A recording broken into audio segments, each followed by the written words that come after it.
I haven't seen it yet. I got news of it earlier in the day, but I could have saw it on my phone, but I didn't. I wanted to wait until I was on my computer so I could see it. Bigger screen, headphones, etc. So I'm ready. I'm ready. All right.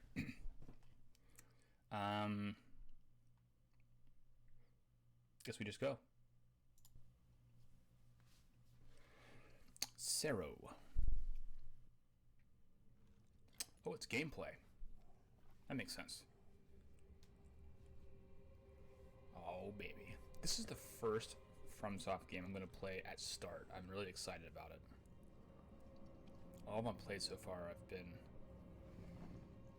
The Tarnished will soon return.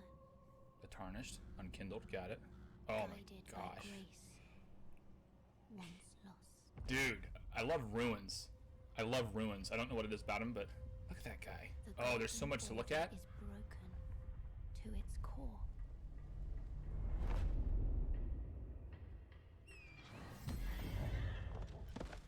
Oh my. Look at those mounts. Huh.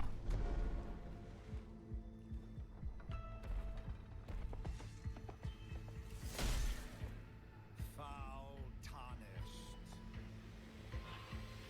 In search of the Elden Ring. Emboldened by the flame of ambition. Someone must extinguish thy flame.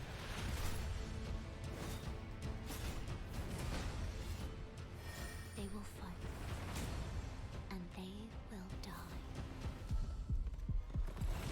In an unending curse. Jumpy horse. Ooh, werewolf. Or something.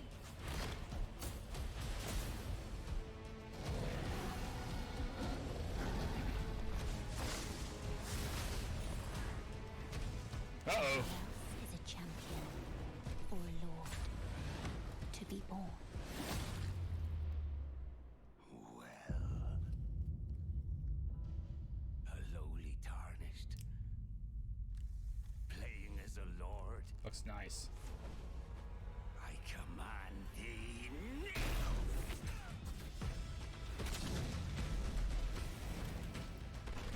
He has a thing on his head. That was funny.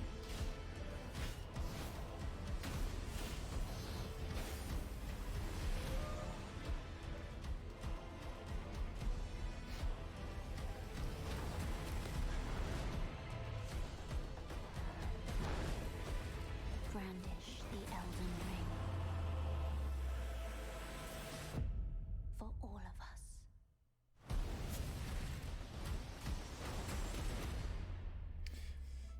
Wow, there's so much to take in. That was just so dense with things to see and to like look over and talk about. Holy crap. All right, let's go over the trailer a little slower and look at some things. First, I want to say, like, the graphics look good. Not blown away by them. Couple things to couple things to consider. One is the bigger the game you make, the more like careful you have to be about the resources that you use in the game. Like when I say resources, I mean like processing power, graphical power, and so on. So it's not gonna look as good as Demon Souls remake, because when they made they didn't change the gameplay at all, to my knowledge, in Demon Souls. So they put every ounce of all their resources and budget strictly on making it look good. It's completely cosmetic changes, except for like the flipped mode, which I've heard about, where the whole world gets flipped. So a lot more budget to spend, and again, not money necessarily, but potentially, but more resources, development resources to put into like processing resources and graphic resources into the actual look of it, so it looks better. but they don't have any new tech, right? There's no new tech in Demon Souls, the remake, except for the flipped world mode, which is honestly kind of underwhelming in my opinion. So this is obviously our new waifu, level up waifu. We got Firekeepers. We got the Herald, the Emerald. What was she called in 2? The Emerald Herald. Is that right? That comes to mind. I don't remember if that's right or not. So we're called the Tarnished in this one. Think about the significance of the change of the terms used to describe the player, at least in Dark Souls. So, by the way, I've not played Sekiro, Bloodborne, or Demon Souls. I want to play all of them, but Bloodborne and Demon Souls are not on the PC. So I'm really hoping they put, especially Bloodborne, on PC so I can play it. I plan on playing Sekiro. I wasn't quite sold on it at first. Someone said I should just get it anyway. Next Steam sale, I'm getting it. Anyway. Normally when developers label the player or the general fantasy around the player, it's all about empowerment and strengthening the player's position. It's like, you're powerful, you're cool, you're the chosen one, or whatever. But FromSoft over time has like belittled the player.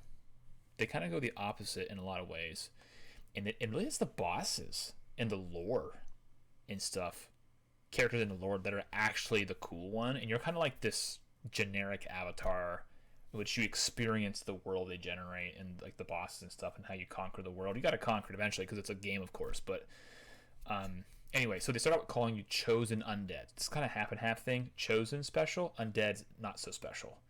Then you're bearer of the curse in 2, right? And bearer of the curse is like overall negative thing. It's like and you're bearing this burden. And in 3, they go full-fledged and say you're trash. So like you're basically you're the unkindled, you're unfit, you're the ashen one, you're not fit to be cinder, you are worthless. And so the metaphor here is that you start, because what is ash? Ash is useless to do anything with except maybe to grow other things. You can be a fertilizer. So at best you enable something else. I suppose ash. There may be other uses for ash, but you get the idea. The general idea is that when something burns to ash, it's not usable anymore. That's the general idea. And so that's like the strongest negative framing of the player. Here we're untarnished. Or the tarnished, not the untarnished, the tarnished.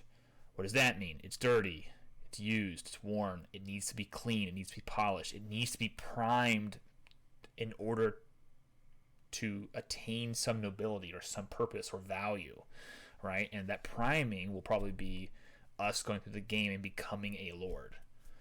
On the site it says you become an Elden Lord. By the way, this trailer is strictly a hype trailer. It's not designed... It's designed to wet the tongues of FromSoft fans and Dark Souls fans and those sorts. And it's designed to get normies to go, what is Elden Ring? What is a FromSoft? And it's designed to get people's attention focused for the next 6 months. They ramp up the marketing campaign and release more information. That's what I think it is. We should later get more information about mechanics, like specific gameplay details that I'm really excited to see.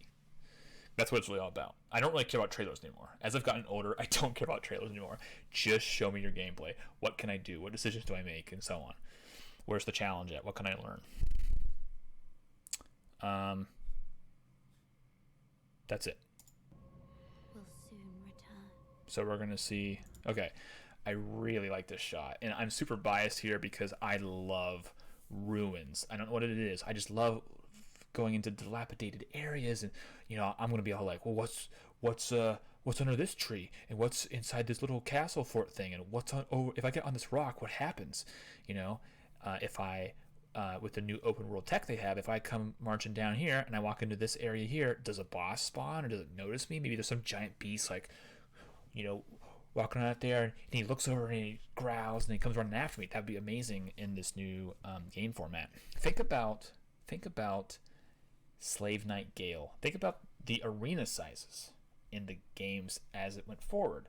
They got bigger and bigger. Slave Knight Gale or maybe it's pronounced Gael, I'm not really sure. But Slave Knight, I just call him Gale. Slave Knight Gale, he was in a massive arena that's like that had like rolling hills and had ruins and like props and stuff. And there was like an enemy off to the side, like one of the ring knights. And there was like an invasion over there. It was a humongous area, and I think that that was them experimenting with open world bosses, getting the tech right. You know, if the boss is chasing you and there's all these rolling hills and it's not so flat anymore, and there's all these different things that you can get stuck on, how do you sort that out technically? Yeah, so that's what I think that was kind of all about. Maybe a prototype for the kinds of gameplay that we're going to see in Elden Ring. Aesthetically, I'm not going to talk about aesthetics specifically. People who are way smarter about aesthetics can talk about that endless, a lot more than I can. But suffice to say, like, the tree is very interesting. It's cool to have like this central point, presumably in the center of the map. In the center of the map, you have this tree. You can always orient yourself no matter where you go.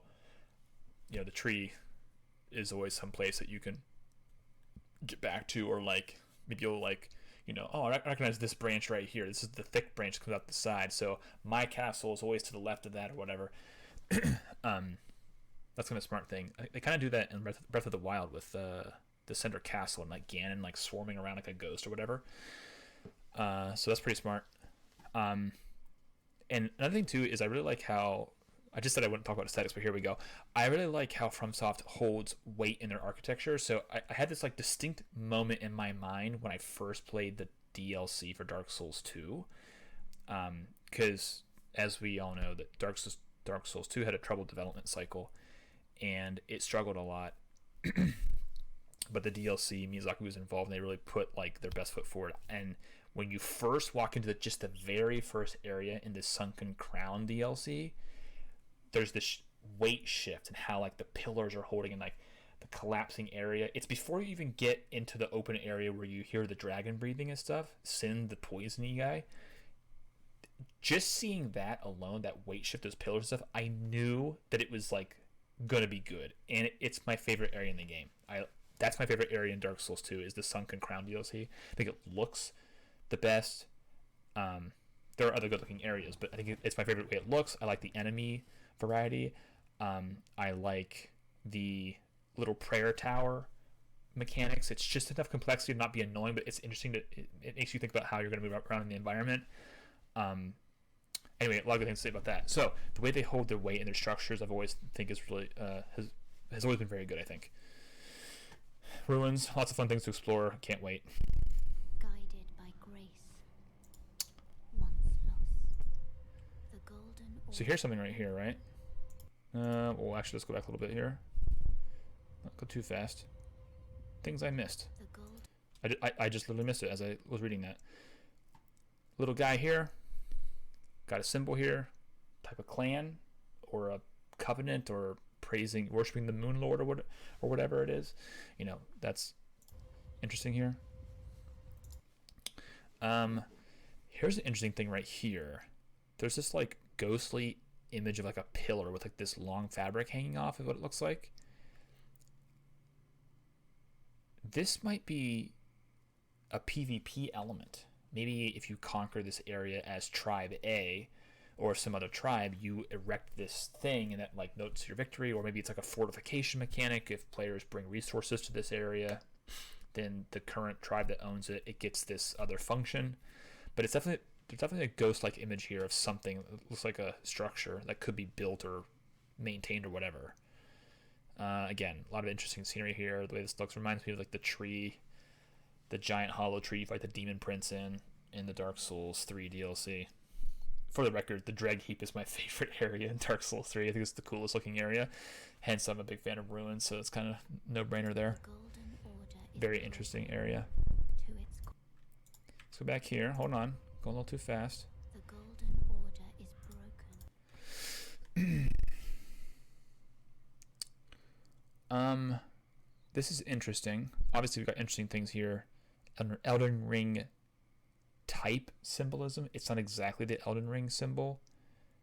Root-like graphics, echoing the tree. Right? So the bones in here are interesting. You got like rib cages and stuff. It looks like the mouths are fangs and snouts of like an animal. And we saw like the werewolf character, some kind of blend of Sif and Artorias or something like that. And we saw that one boss, presumably a boss, that's like spinning around in a graceful, dynamic way, have like a cougar, panther, dog type face. I don't know what it was. Some kind of animal thing. But these are like bones. Maybe, speculation here, we can play as other races, we can shapeshift, we can, maybe certain NPCs look like these animals. And this is like the ruins of one of their like temples or whatever. And they built the pillars out of their own bodies as like a symbolic and like dramatic way to establish their beliefs and that sort of thing. And this is their temple and it's falling apart. You know, who knows? Who knows? But these skeletons are definitely not human. To its core. Town area. These characters aren't moving. I think what they've done in the trailer, you can see a guy right here as well. I think these are enemies, basic enemies in some area, and they've frozen the actors. So it's just the player kind of running around for the trailer. That's why they look frozen. I don't think they're statues or anything, but they don't move at all, I don't think. You can see the fire moving and that sort of thing, so it's not just a still shot.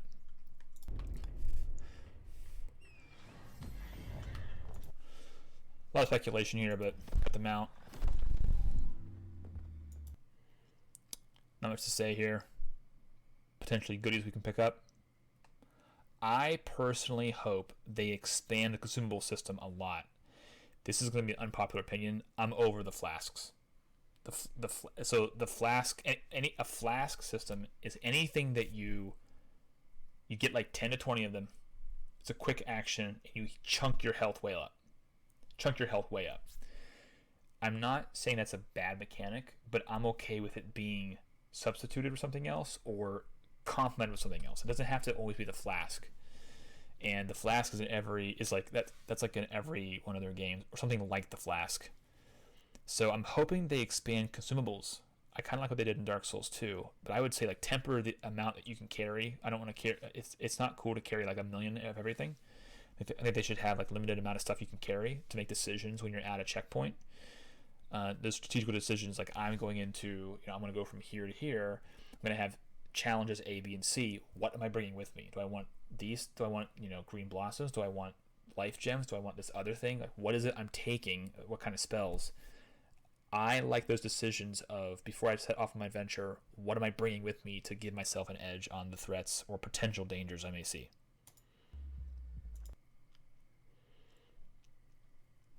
Cool shot. Can't really say much here. Another cool shot. Can't say a lot. Though we do see these like little, you can't see them, they're kind of beneath my little bar here. Little lights down here, a teal light and a yellow light. Perhaps they're drops. Perhaps they're summon signs. I don't know what they are. Something along those lines. Strange thing with a building on top. And it's got a bell where its nuts would be. Well done, FromSoft. Good job, Japan, I should say.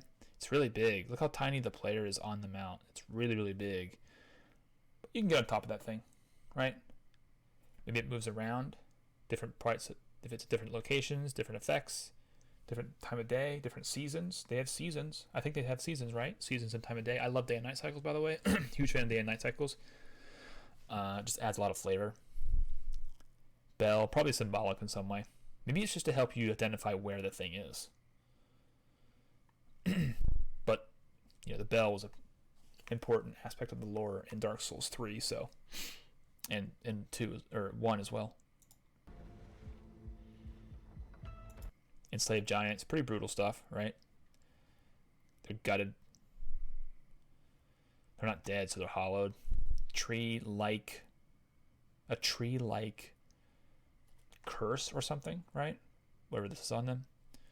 They're enslaved. We see a glimpse of mounted combat. This is all hype. You really can't tell anything from the mounted combat other than it's in the game. That's all you can tell. You really can't tell how it's going to be like, because you just can't tell what's going on there at all.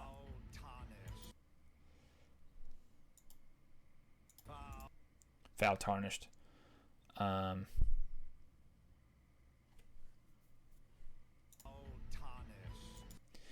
this reminds me of a really interesting shot that was like in Diablo 4. They had like a reveal trailer. There's like this just weird, like gutted, large human head sticking right in the ground. It's pretty interesting, I thought. But this is like, you know, got weird sideways eyes. I don't know. We can see more tree root like visuals here. If you look closely, you see other actors down here. I think these are enemies. One right here, here, here, maybe here and here. Again, they're not moving. Part of the trailer shenanigans to get good shots. I think that these things, my guess is, first of all, Japan, so what do you expect? You gotta get some of this stuff in here. Maybe props can come alive, like props as mimics. That would be interesting. You know, what'd be really nasty is a bonfire mimic. That's not an original idea that I had, but it would be nasty. In search of the Elden. What's the symbolism here? Of the We see the king guy has all his arms, some arms holding weapons.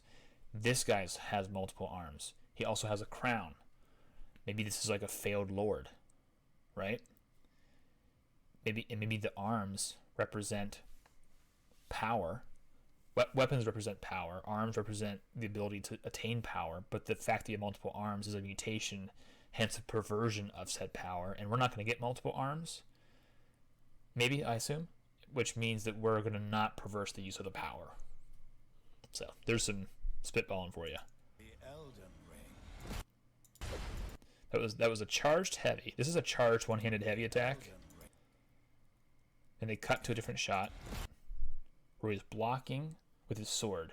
So it's a double-handed attack from the bad guy. Blocks with the sword, so you know he's lost like 3/4 of the stamina, like right off the bat. I'm gonna say it's heavy attack 2. They cut to a riposte, or a repose, or however that's said. Very similar to Dark Souls 3.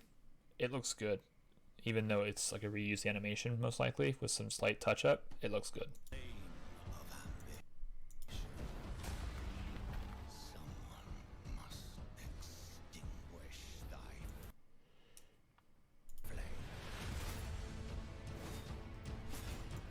There's another block there. There's a roll. We saw like a different kind of roll later in the trailer. We'll get to that in a moment. Weapon art, some kind of sorcery weapon infusion thing where you blend it together and get a new special attack. Who knows? They will fight. And they We see waifu again. More enemies down here. You can see them down here. These are just visuals, probably. There's my spear. I like spears. I fell in love with pole arms when I played Dark Souls. I know that's pretty unusual, but everyone's like, well, I'm going to use the Fume Ultra Greatsword. That's cool too, but I like pole arms a lot for some reason. So I'm going to get this spear level 1. My first, anyway. Enemies down here, but they're not moving. Oh, they are moving actually. You can see them move. You can see them move. will die. Interesting. In an Jump spots. Activate these jump spots. Get a huge jump up into the new area. Hop off your Yakul. Hop off your horse ox. Boom. Dexterity class. Hopefully it looks good. Like that's like what dexterity users think they look like, right? It'll be cool if you're more nimble with dexterity. Okay, this is an important shot. So there's obviously a camp here. People go, huh, I wonder if you can build things. You probably know about the mechanics that were tossed out of Dark Souls 3 that were cut. Here's why I think this is actually a player built fireplace. Notice how the grass is in the right under / in the fire. If this were a placed asset by the developer, they would make the ground look burnt and sunken or raised or whatever to make it look like it should be there. It's not present. It looks like a player just chose a place and threw it down. That's why I think that at least the campfire, perhaps this tent, is an actual placed thing by the player, which of course opens a world of possibilities here. Can you make your own camps? Is that how you save? Is that how you heal? Is that how you refresh yourself? Is that how you claim territory? Is that how you make checkpoints? I mean, there's so many things. Is there a limit to how many checkpoints you can make? If you can they be destroyed? If different player factions gain different territory, is it easier or harder to place checkpoints? Or there's all these questions, very interesting stuff. But I think this is a player-placed asset because it's so crudely placed on the grass, and the grass doesn't react to it on any level. You can see the grass through the wood, and of course, you'd see different. It'd have different look underneath it. That's my theory. Obviously, very cool. Can we shapeshift? Is it an NPC? Maybe it's a playable race. Did they just take Sif and Artorias and just now Kith? Maybe that's what's going on. Who knows? A lot of questions here, but it's cool for sure. Hopefully it's a playable race. That'd be kind of cool, right? New chapter for FromSoft. You can now play as the doggos, or the kitty cats, or the humans, or the alligator people, or whatever. I don't know. Online play item. Are you struggling to play this game? Here's the noob cube, right? Pop the noob cube. Oh, look, phantoms to help you. Okay, here's a cool idea. Let's say when you start the game, you get like this mark of honor, like a halo or something. I don't know, or like whatever it is. If you don't summon and don't ask for help and beat all the bosses, that mark of honor stays. But you can simply get the help that you want, but you lose the mark of honor. That allows players who are more casual to play through the game and experience the fun with help. And it allows players who are more hardcore to forego the help, or different, like maybe there's like different levels of help, like, lots of summons, a couple summons, or no summons, or whatever. And they maintain those bragging rights and maybe add some unique rewards for those who beat all the bosses without any help or whatever. I don't know what the difficulty of this game is going to be. Probably difficult because it's FromSoft, but maybe they make it more approachable for more casual players. I don't know how casual exactly, but it's a possibility. I don't know where I stand on that, to be honest. It's a good thing, bad thing, I'm not totally sure. I don't think From should compromise on the kinds of games they make, so I think that they should I don't know. I have mixed thoughts on it, to be honest. Let's continue. We bring our friends up. We got the bow. We got the whip. With the goofy, there's always some stupid looking hat, right? This is the thimble hat because of reasons. Quick little arrow. Dragon. Scales? It's more like stone. 4 wings. Fire! Running around. What's he holding here? Is this a staff? I think it's a staff. It's not a sword, right? I'd say it's a staff. This is a cool shot. Let's just take a moment here to appreciate the fact that the dragon summons lightning, and I can't say anything about it. And Kadoosh. Got the double jump right there. That's kind of cool, right? Different types of mounts, different types of abilities, or upgrade your mount. Train it to a certain degree. Do you want to have the mount can do A, mount can do double jump, mount can do B or C or D? It's possible. Look at these strange. There's some really strange looking environmental pieces around here, like tombstones with weird stuff going on. Got the red sky, of course. Maybe it's like a late game thing. You get so far in the world, you go through the world. It's relatively difficult, and you get it's like you found the Elden Ring shard or whatever, and the tree does something whatever. And now the sky turns red. Now the whole world is like late game. You start seeing the dragons, you start seeing the red sky, you start seeing more spooky things. Look at these strange environmental pieces here. It's like mushroomy, but it looks like it's stone. I don't know what it is. It's really strange. It's cool though. Here's the boss. Obviously a tiger, dog, panther thing, whatever it is.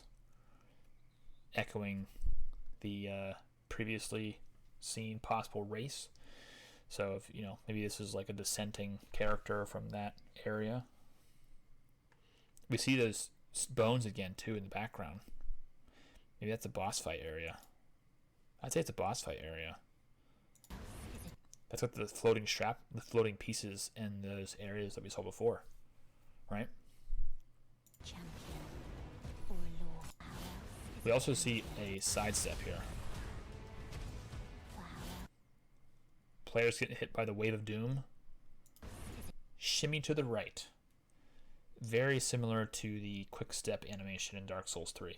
Probably a iframe type thing. Okay, unpopular opinion time. I think rolling is too powerful in Dark Souls 3. It's too easy to get. The stamina cost for invincibility frames on command basically is too powerful. I hope they slow the combat down just a touch and make iframes harder to attain. Not completely out of the game, but harder to attain. Quick step type ability would be a great way to do it. Or like a spell, it's like you turn into mist. You turn into mist for a moment and then whoosh, go through, that sort of thing. But just anytime I want, just roll. It's kind of goofy, I think. I hope they rework the combat a little bit. But honestly, even if they don't, it'll still be good. I'll still play the crap out of it. But yeah, that's a little minor complaint I have. Cool shots. Here's waifu number. Actually, this is the original. This is the OG waifu. So actually, the little horse girl is going to be waifu number 2. This is OG waifu. I guess she's a boss or whatever. Look how big she is compared to this guy. This is like a poor schmuck getting owned. She's like much taller than he is.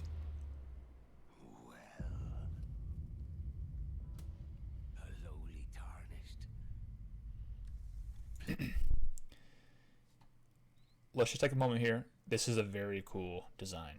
It is. This, if you don't know much about FromSoft games, this is not likely a specific character.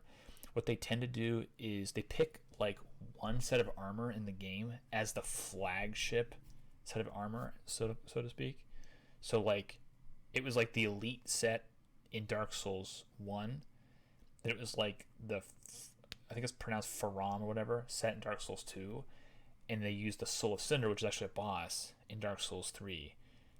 And I don't know what it is for Bloodborne or whatever, how it works in Sekiro or Demon Souls. It's the flute set, the flute knight set in Demon Souls, I think.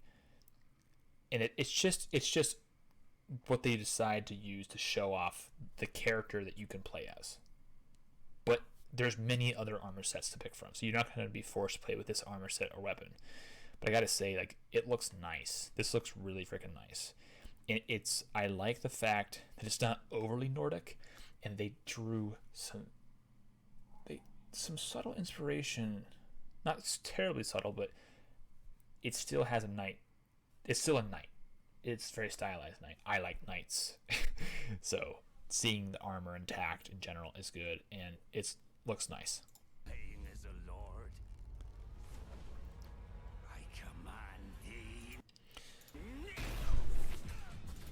Let's go back a little bit.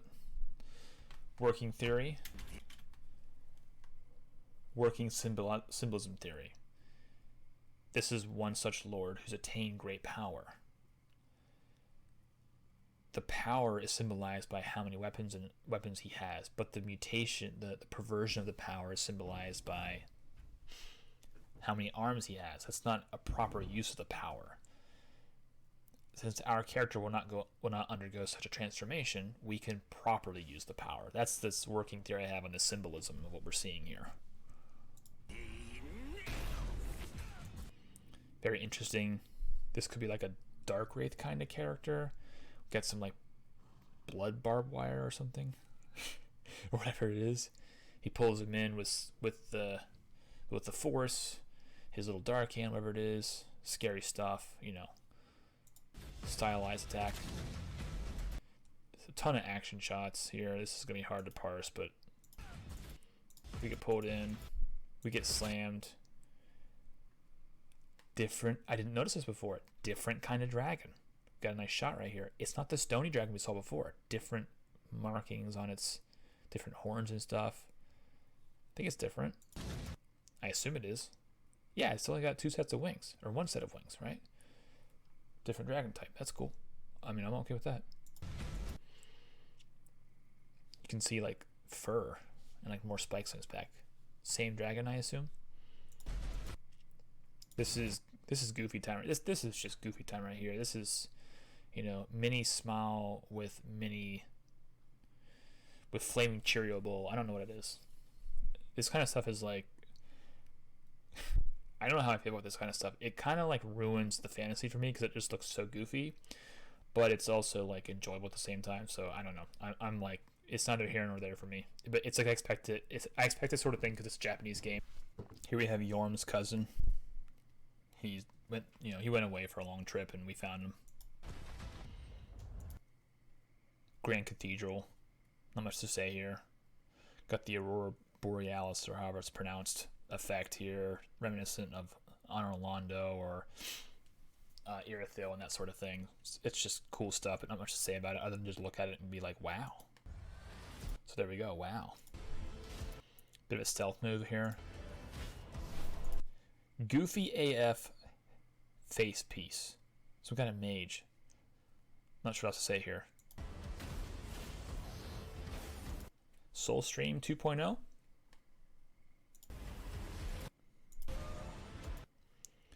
We can see like spirit elk down here. Maybe this is their granddaddy. So you've trekked in the forbidden area. You're in trouble. Goofy looking helmet, like a pot on his head. Claws. Or hand blades. I guess they're not claws, they're like hand blades. Well, they were claws. I saw 3 of them there.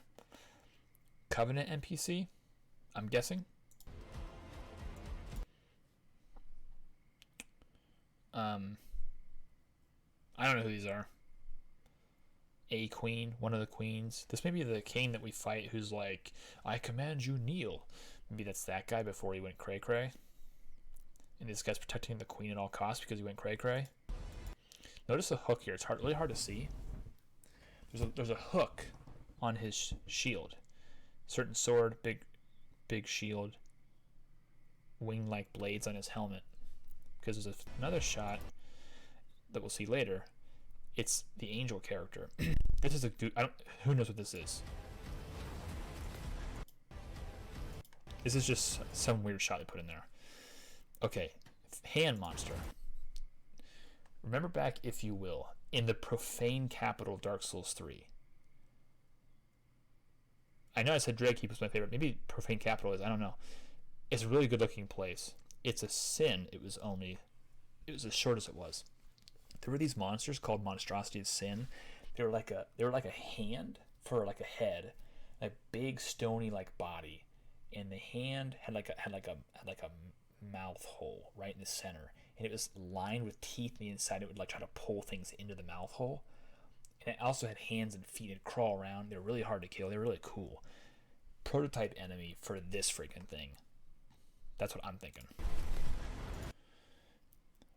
We don't get a good shot of it here, but this thing here. Oh, dude, I can't. It's so fast. This hand guy there. Then we cut to this thing. It's like a wagon with a face that's blowing fire. So, and you're on a bridge, it looks like. So, you know, it's not just dragons going to breathe fire on you. It's burning Trojan heads of flaming death. Obviously, some strong symbolism here, some character. It's eye with different shapes in it. I have no idea what it's all about. Got no idea. Thought it was this guy's eye, but I don't think it is. Giant? Some big boy? Spooky hand grabbing you. Naked boy. Literally a string. You've come naked? Well, time for the weird hand to grab you. This is the guy we mentioned earlier. Bladed helmet, certain sword, large shield with the hook, angelic shenanigans. It's the same character. Look at the armor, it's the same. Compare the shield. This hook is dead giveaway. That's the king guy again. He's like, "Arr!" His mouth is way up there. He's yelling crazy. Brandish. Got a nice little roll with iframes. Wait a second. I think.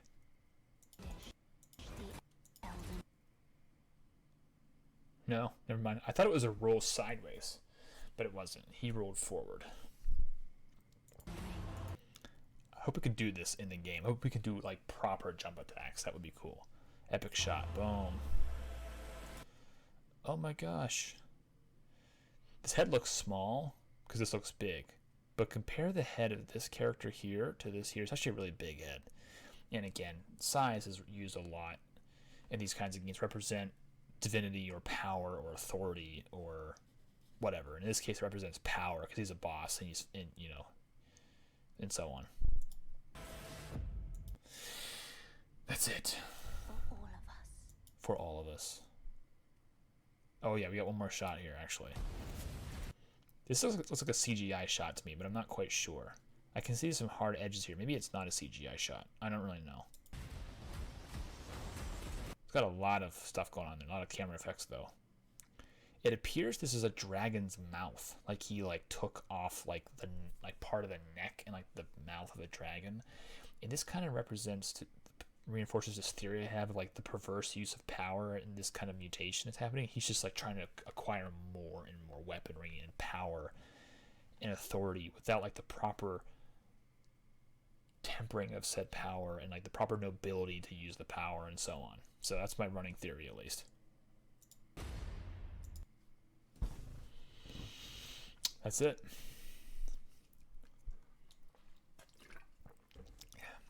The nutshell version, it's a hype trailer. Comes out 7 months from now. That's a long time. I was hoping it would come out like ASAP. But honestly, if they want to take 7 months, do it. Whatever it takes to get the game just right. I think I'm going to play through the game with the deprived class first. And then get my bragging rights of I didn't summon for any boss. Then I'm going to have lots of fun in the PvP and the co-op and all kinds of goofy shenanigans. That's my current plan. That's it. Thanks for watching. I appreciate it.